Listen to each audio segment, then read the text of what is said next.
From Kern Government Television, welcome to this week's Kern County Board of Supervisors meeting. Originating from the County Administrative Center, located at 1115 Truxtun Avenue in Bakersfield, California. Grounded in ideas, energy, and innovation, Kern County's vision is to be a driving force for the world's fifth largest economy. And our mission is to exceed expectations of the communities we serve, changing the way they feel about government, those who manage it, and the services it provides. Today's Kern County Board of Supervisors meeting will convene momentarily.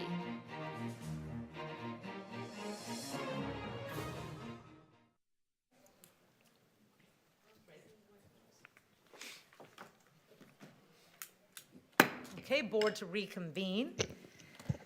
Kathy Kraus, would you please call the roll? Supervisor Peters. Here. Supervisor Parlier. Here. Supervisor Flores. Here. Supervisor Couch. Here. Supervisor Perez. Thank you and welcome to the 2 p.m. meeting of the Board of Supervisors, Kern County, Tuesday, February 25. Now's the time to take report on actions taken in closed session. Ms. Raizan, your thoughts? Thank you.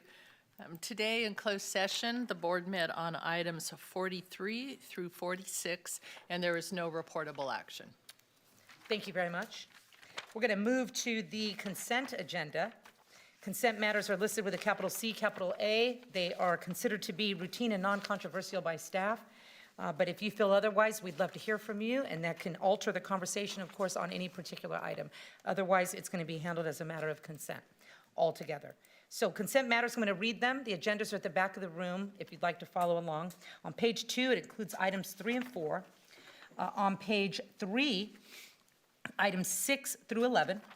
On page 4, items 12 through 17. On page 5, items 18 through 24. On page 6, all items listed 25 through 32. On page 7, items 33 and 34, as well as 36 through 39. On page 8, all items listed 40 through 45. Page 9, finally, all items listed 46 through 52. Are there any members of the public who would like to comment on a consent matter, add some input, ask for it to be withdrawn? Okay, seeing none, we'll close that portion and return to the board for action. Motion on consent. Second. Thank you, David. Thank you, Jeff. We have a motion and a second. Please cast your votes.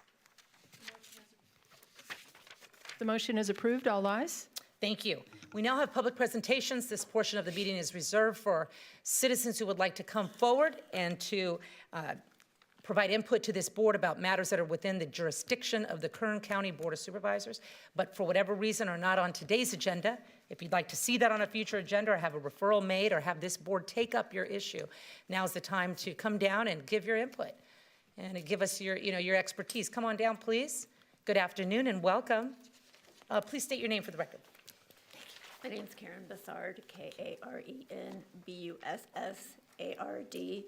I have been employed with the County of Kern for 18 years and a constituent of District 3. And like Jonah Tilton, not a proud member of SEIU.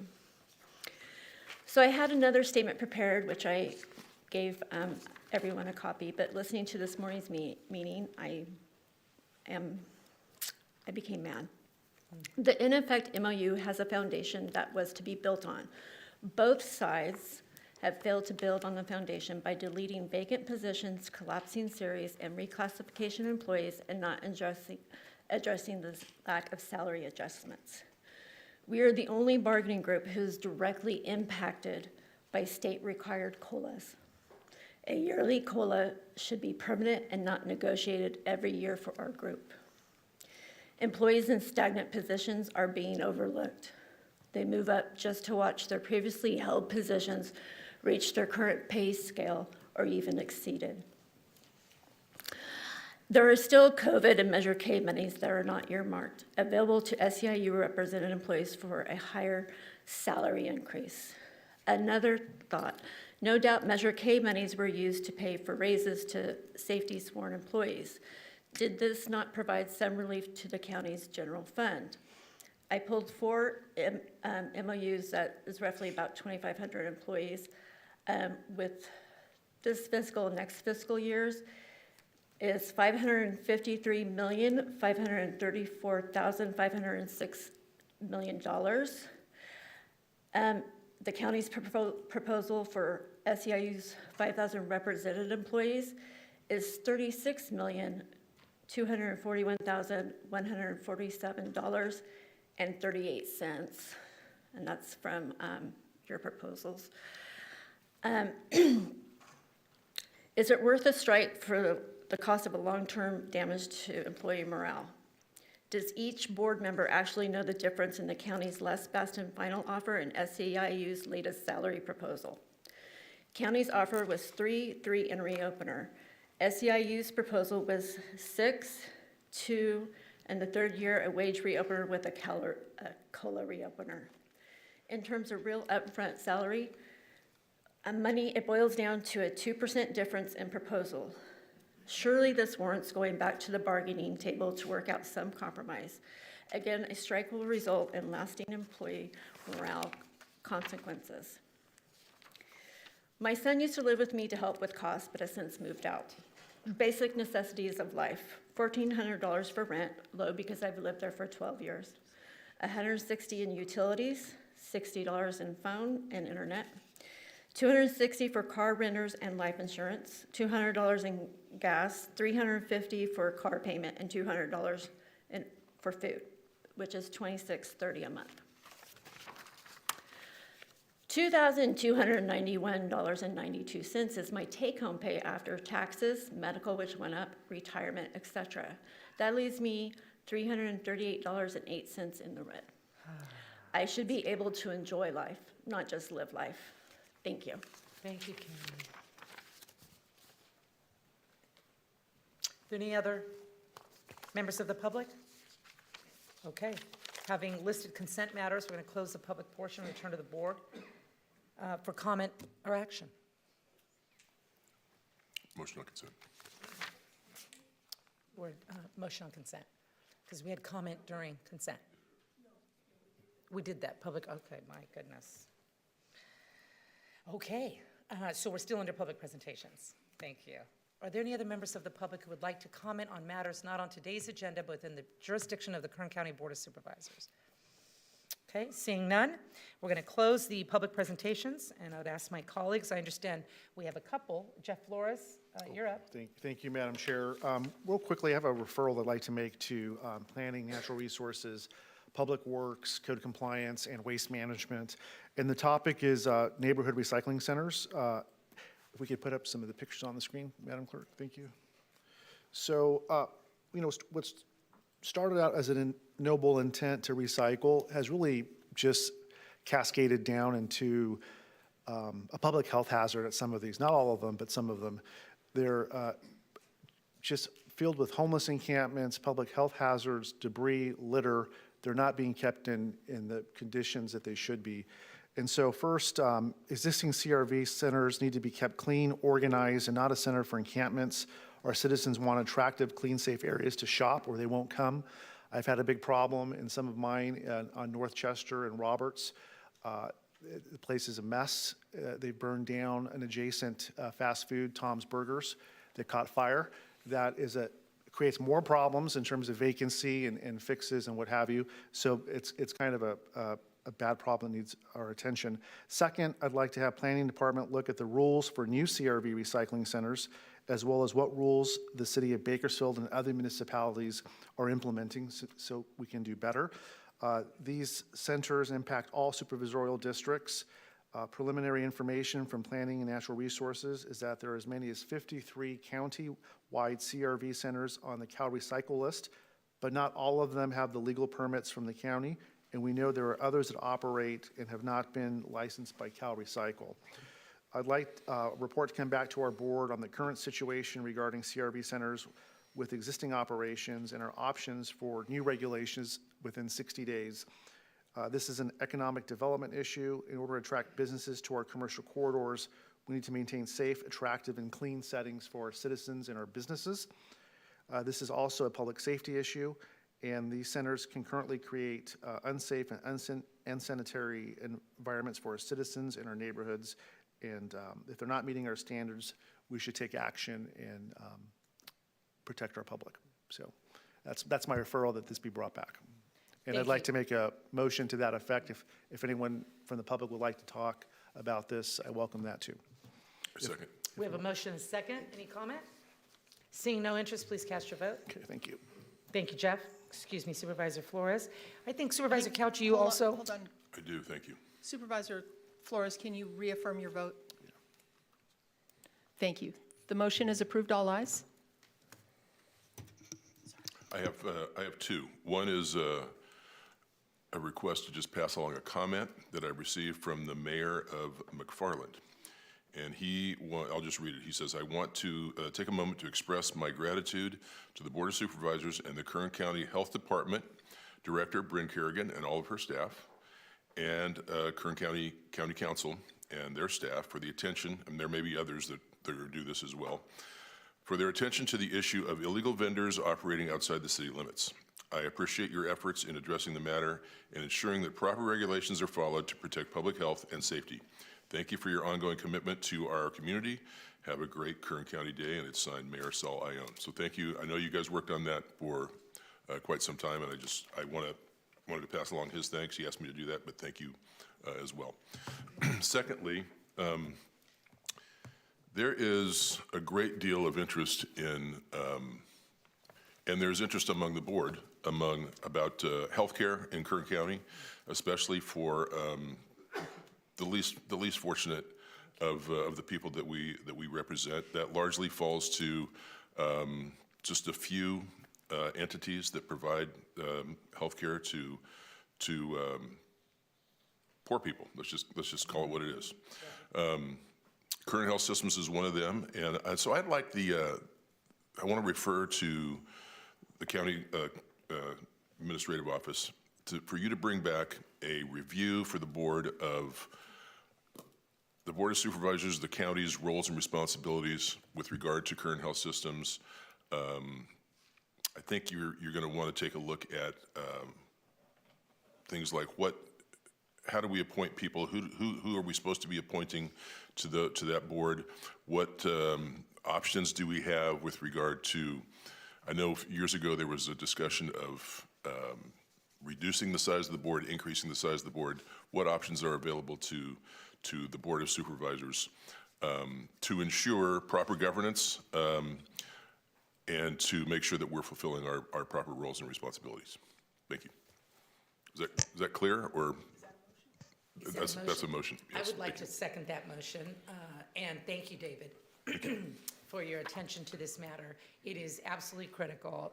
We need to take a close look and a deep dive.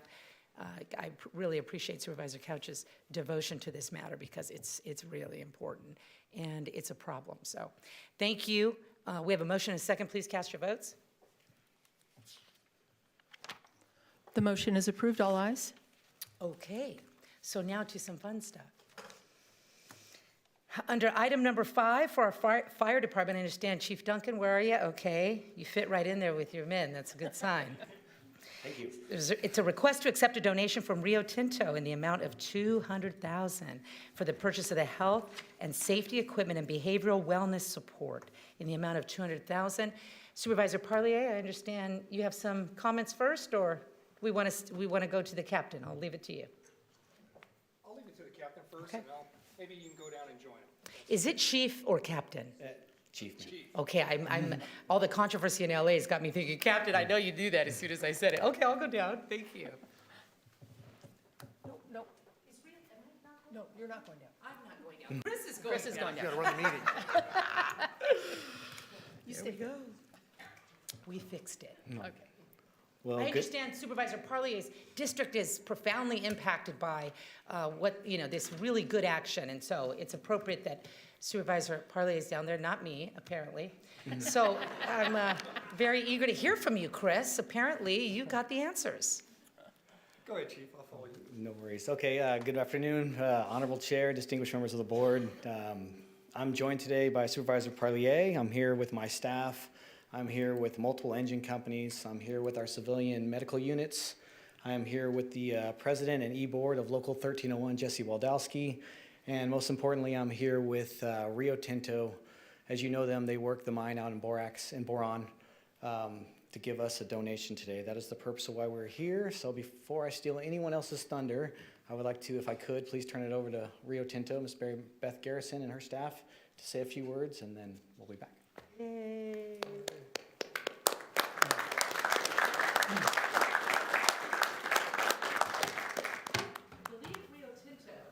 I believe Rio Tinto is the #2 borax mine in the world next to Turkey. Is that correct? Very, very much so. Good job. Thank you. Well, Supervisor. I went out there and got in that big machine. It was like alien. I know. No. I mean, it was the most mind-boggling stuff ever. I mean, it's stuff you only see on TV, but when you get in there and see the gravity and the vastness of this operation, I mean, it is beyond comprehension. And you're such great partners. It's so nice to have you here, and to see all these good-looking firemen here is also a treat. So, as you know. So anyway, please, the floor is yours. Okay. Thank you. Thank you, Chief Duncan. Thank you, Supervisor Parlier. I'd like you to come up and join me, James. Good afternoon, Chairperson Perez and members of the Kern County Board of Supervisors. I'm Mary Beth Garrison, the External Affairs and Communities Manager for Rio Tinto US Borax. And joining me is our Chief Operating Officer, James Lowe. He's with the business and has been with the business for a year and a half? Well, Rio Tinto for Oh, yes. 18 years, but here in California for about 6 months. Oh, okay, Yeah. okay. Love the accent. Time's gone I quickly. know, Yeah. yes. Since 1872, U.S. Borax has been mining borates, with nearly 100 of those years, as you know, Jeff, in boron on the east side of Kern County. And we also operate a port and a processing facility in Wilmington in the Los Angeles harbor. In the aftermath of the LA County wildfires that we all watched on TV, we just wanted to help the community that has supported us for all these years.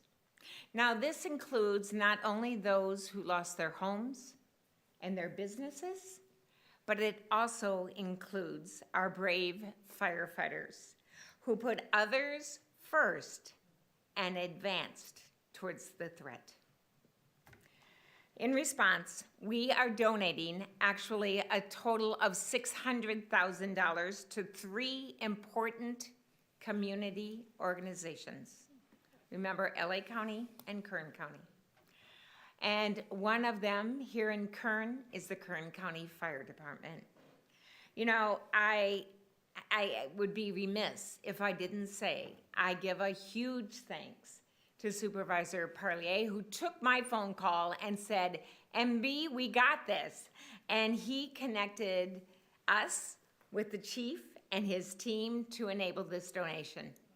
It's lovely when a system works. So, without any further ado, I'm going to hand over the big news to our Chief Operating Officer, Mr. James Lowe.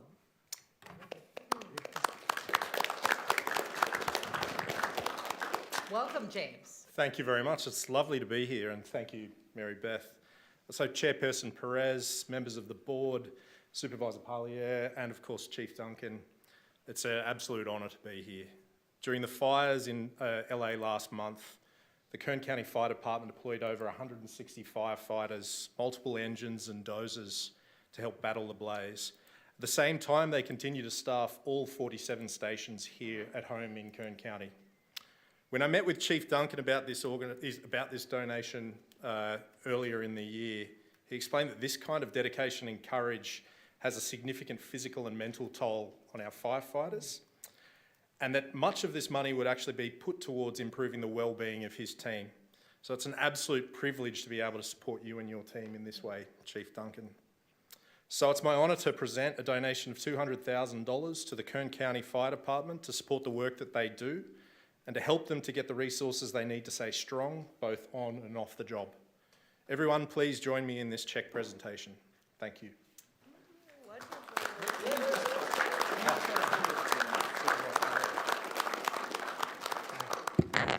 Madam Chair, colleagues, as articulated, this is a very, very special day for Kern County and our local public safety heroes. Rio Tinto is one of the oldest and most respected companies in Kern County, but they don't forget their roots either.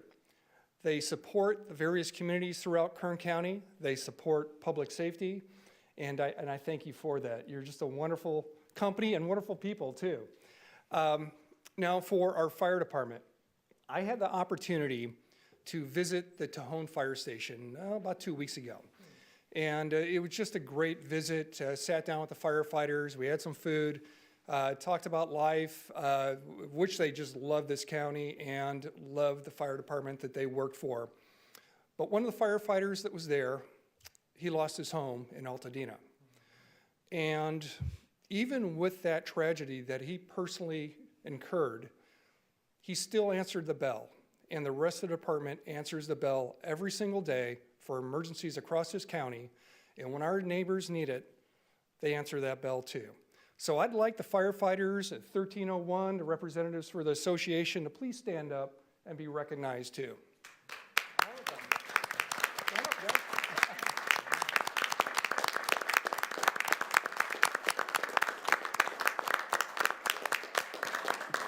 Again, I'd like to thank Rio Tinto for the very generous donation, and of course, Kern County Fire Department, none better.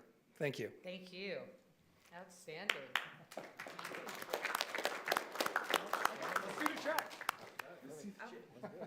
While you guys are taking your pictures, I'll just make a few remarks. Please don't stop. Please keep going. But Rio Tinto is a really extraordinary partner. Absolutely extraordinary. They, every year, are the major sponsor for our State of the County. They are huge employers. They influence the entire world. Borates can be found in everything from cell phones to kids' toys to the roads. I can go on and on and on. It's huge, who they are and what they do. It looks like our firefighters like them a lot too and are grateful for this contribution. Nearly $250,000.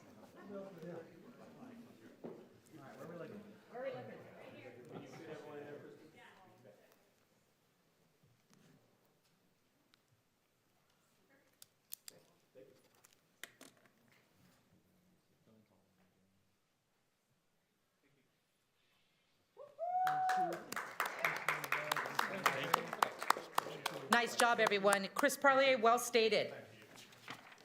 And well done. I believe that brings us to the end of our agenda. No. Kathy Cross, did we miss anything? Yes. Oh, my mistake. Item 35. 35. We'll give these folks a moment to clear out. So close.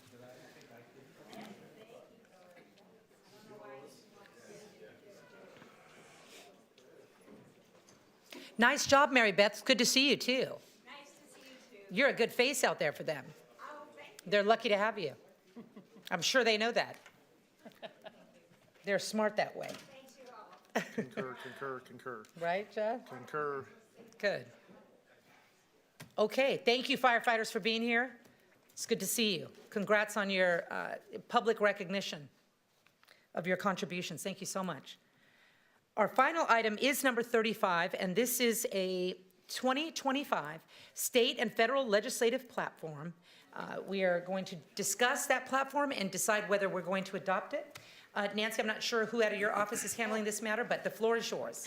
Madam Chair, thank you. I'm sorry, before we go forward, we did have to receive and file that donation, so we actually do need a vote. I'm sorry. Got it. Motion to approve the donation. Second.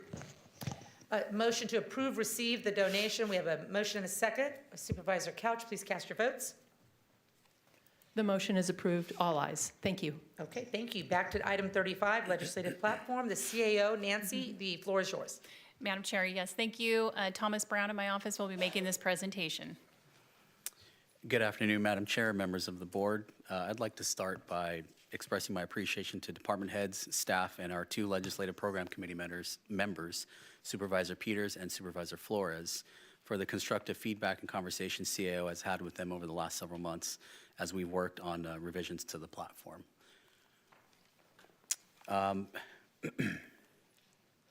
Compared to prior versions, the 2025 state and federal legislative platform is a much improved document in terms of its design and accessibility to information by the end user.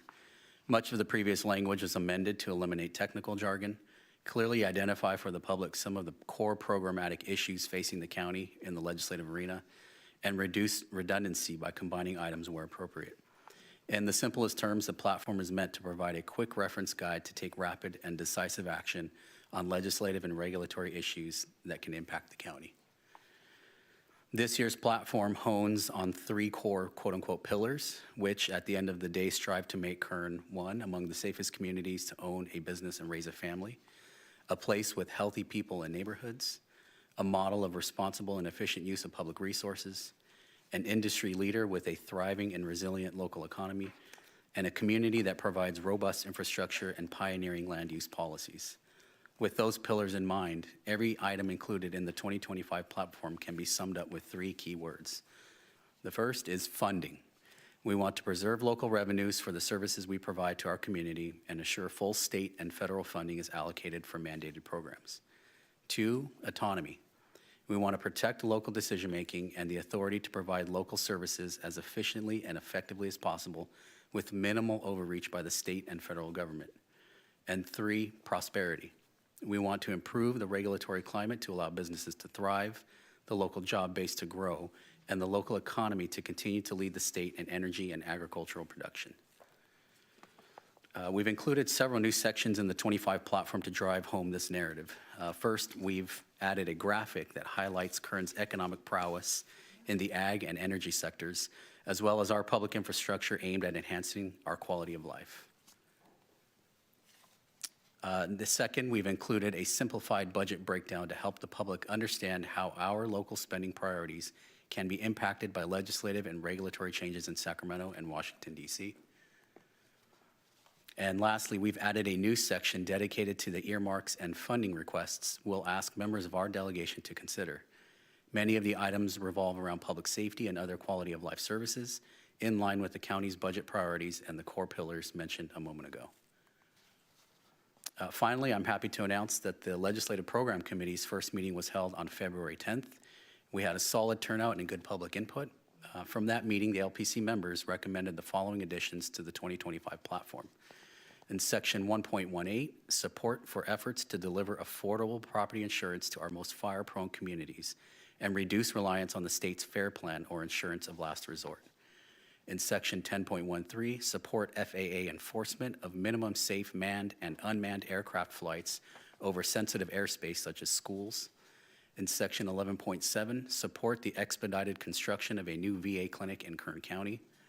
In Section 12.6, support the retention of tax credits and incentives that promote domestic manufacturing, mineral extraction, alternative energy generation, and carbon capture and sequestration projects. And in Section 12.7, support efforts to safeguard local industries affected by international trade policies and mitigate impacts of federal tariffs through exemptions, subsidies, or other policy adjustments. Moving forward, CAO will seek greater public input into the crafting of the annual platform by making the initial call for feedback an agenda item at the upcoming December 2025 LPC meeting. Some who attended the LPC meeting earlier this month expressed concern that there wasn't enough time to review the document and provide feedback. We've heard that concern and will do better to provide additional opportunities for input moving forward. That said, staff is extremely proud of the 2025 platform and believe it's a solid document that promotes the county's top legislative priorities. Included in your board packet are the red line edits made by staff to the document. I'm happy to go over any specific items your board may be interested in. This concludes staff's prepared comments. We're available to answer any questions your board may have. The recommended action is to adopt the 2025 legislative platform. Okay, I've heard excellent things about this meeting, by the way. I was surprised and at how well it is and how positive everybody felt coming out of it. I mean, that's not common to have that much sort of good feeling after something. So whatever you have going on there, you just keep it going. Excellent job. And I see that Supervisor Peters and Flores have both plugged in. So Supervisor Peters. Thank you. First off, I just want to say to Thomas and all the staff that was involved, thank you. This was very productive meeting, and I think this is a really big improvement to our platform that's going to benefit the community. It's going to make it a little bit easier to read, a little bit easier to understand some of the challenges that we're dealing with at the county, and help us, as we try and navigate through the legislation that's coming out of the state and the federal government. I want to thank all the public that was there as well to share their concerns and their suggestions. It's really neat to see how engaged everybody is in this process.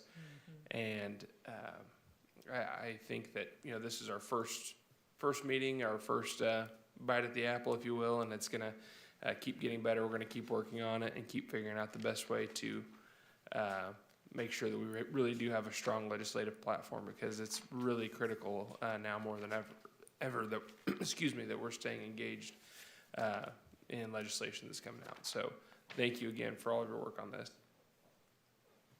Thank you so much, Supervisor Peters. Supervisor Flores. Yeah, thank you. I'd like to echo Supervisor Peters' comments.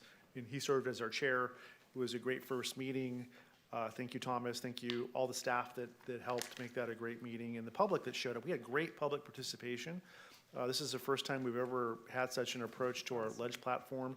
Instead of just something we talk about esoterically, we're talking about it dynamically, being proactive, being ready to act, being nimble. This will give us the tools to do so. I appreciate the amendments. We did those amendments in real time. I think they're constructive. And this is going to be our guiding document moving forward to impress upon Sacramento and Washington to protect the best interests of Kern County. And I just look forward to serving and implementing. So thank you. Jeff, thank you. Are there any members of the public who would like to weigh in on this committee? Please come on down. Good to see you, Janine. Welcome. Good afternoon. Yes, thank you. Janine Adams, Tehachapi. Again, I was at the Legislative Affairs Committee meeting, which I felt was so important to give more transparency to this process. And it hits home that, as Thomas Brown said, a quick reference guide to take action. And there's no other time like right now for us to take action, particularly at the federal level.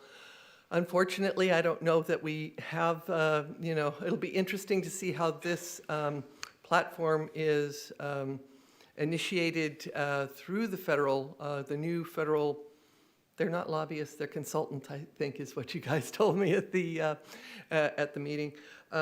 Because we could be so negatively impacted, as many other rural communities across the country, with regard to service delivery, like hospitals in rural areas. Kern Medical, of course, is not rural. However, they are the only trauma center that is here in Kern County, and so the amount of money that they receive from Medicaid or Medi-Cal here in California is mission critical to keeping that trauma center open. In District 1 for Supervisor Peters, of course, there's a hospital out in Ridgecrest that relies heavily on Medicaid as well. So I'm really looking forward to see how this board does use this legislative platform to advocate for our communities that are going to be greatly affected, potentially, by things that are coming down from the federal pike, so to speak. So thank you. Thank you for your many layers of advocacy for the well-being of Kern County. You're a very credible voice. You were one of the reasons I believe this was so successful. I said, if she said that, we're doing something right. I believe that. Okay, I think that brings us to the end of our agenda. We do not have a board meeting next Tuesday, but we do March 11, and we will be back for that. And with a motion, we'll adjourn. Kathy Krause, you're trying to embarrass me today. Actually, I'm embarrassing myself just fine. Okay, so having no additional input from the public on that matter, we do need to vote to receive and file. So moved. Or to actually approve the platform. Is that correct? Okay, excuse me. The motion is to approve the platform. Yeah, second. Okay, we have a motion and a second. Please cast your votes. Supervisor Flores, can you reconfirm your vote? Thank you. The motion is approved. All ayes. Okay. Thank you so much. Now we're at the end. Okay, very good. We're at the end of this agenda. We'll return not March 4th, but March 11th. And with a motion to adjourn, we will happily see you then. Thank you. Anybody? Motion. Oh, thank you, Jeff. So moved.